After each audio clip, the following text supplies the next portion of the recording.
তারেক রহমান ওই ব্যাপারটাও জানেন যে এই বিএনপির অনেক নেতার কারণে আমার মাকে জেলে যাইতে হয়েছে। তারা আন্দোলন করে তাকে বের করতে পারেন নাই।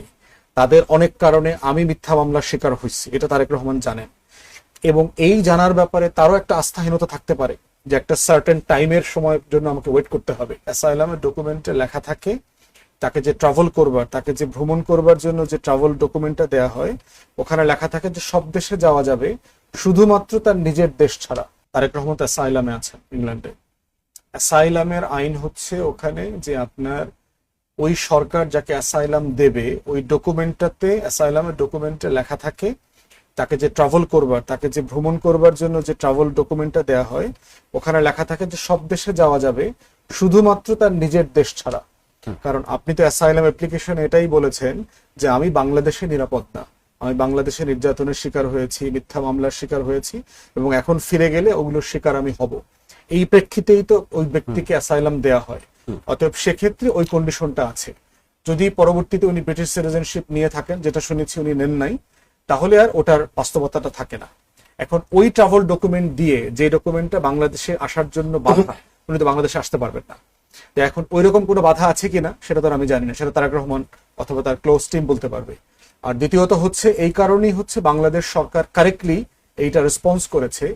যদি ওই বাধার কারণে উনি ওনার মাকে দেখতে আসতে না পারেন, সেক্ষেত্রে বাংলাদেশ সরকারের যদি কিছু করবার থাকে যে ইমিডিয়েটলি একটা 24 আওয়ার্সের ভিতরে একটা ট্রাভেল ডকুমেন্ট দিয়ে দেওয়া যেন উনি কুইকলি দেশে আসতে পারেন, সেটা দিতে তারা প্রস্তুত।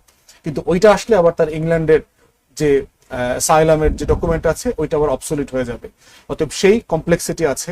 এর বাইরে ওনার নিরাপত্তা ঝুঁকি তো আছে। জেনুইনলি আমরা জানি উনি বুলেট প্রুফ গাড়ির জন্য আবেদন করেছেন, আর্মসের জন্য আবেদন করেছেন।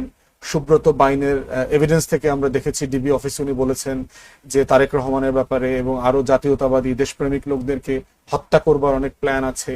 ভারত তাকে অস্ত্র দিয়ে, টাকা দিয়ে, প্রশিক্ষণ দিয়ে কিভাবে এগুলো মানে মোবিলাইজ করেছে, এগুলো তিনি বলেছেন। তো এরকম রিয়েলিটি তো আছে। এখন সেরকম কোনো হুমকির জায়গা আছে কিনা, নিরাপত্তার জায়গা?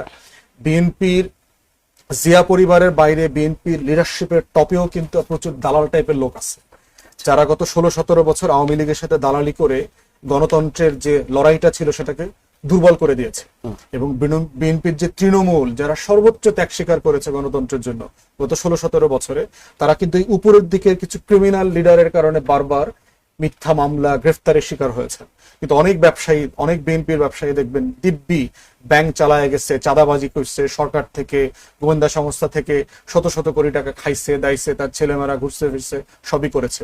অর্থাৎ তারেক রহমান ওই ব্যাপারটাও জানেন যে এই বিএনপির অনেক নেতার কারণে আমার মাকে জেলে যাইতে হয়েছে। তারা আন্দোলন করে তাকে বের করতে পারেন নাই।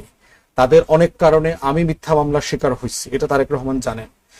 এবং এই জানার ব্যাপারে তারও একটা আস্থাহীনতা থাকতে পারে যে একটা সার্টেন টাইমের সময়ের জন্য আমাকে ওয়েট করতে হবে।